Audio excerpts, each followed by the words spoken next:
السلام علیکم ورحمۃ اللہ وبرکاتہ۔ بسم اللہ الرحمن الرحیم۔ آج کی اس ویڈیو میں نے اذان دینے کی فضیلت کے بارے میں ذکر کیا ہے۔ آپ صلی اللہ علیہ وسلم نے فرمایا، جو سال بھر اذان کہے اور اس پر اجرت طلب نہ کرے، قیامت کے دن بلایا جائے گا اور جنت کے دروازے پر کھڑا کیا جائے گا اور اس سے کہا جائے گا، جس کے لیے تو چاہے شفاعت کر۔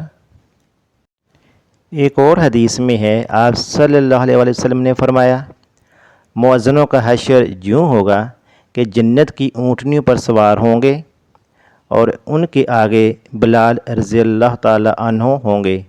سب کے سب بلند آواز سے اذان کہتے آئیں گے۔ لوگ ان کی طرف نظر کریں گے، پوچھیں گے، یہ کون لوگ ہیں؟ کہا جائے گا، یہ امت محمد صلی اللہ علیہ وسلم کے مؤذن ہیں۔ لوگ خوف میں ہوں گے اور ان کو خوف نہیں، لوگ غم میں ہیں، ان کو غم نہیں۔ لہٰذا اذان دینے کی بہت ہی زیادہ فضیلت ہے۔ آپ سے گزارش ہے کہ آپ ہماری ویڈیو کو لائک کریں، چینل کو سبسکرائب کریں اور بیل نوٹیفیکیشن کو آن کریں تاکہ آپ کو آنے والی ہر نئی ویڈیو کا نوٹیفیکیشن مل سکے۔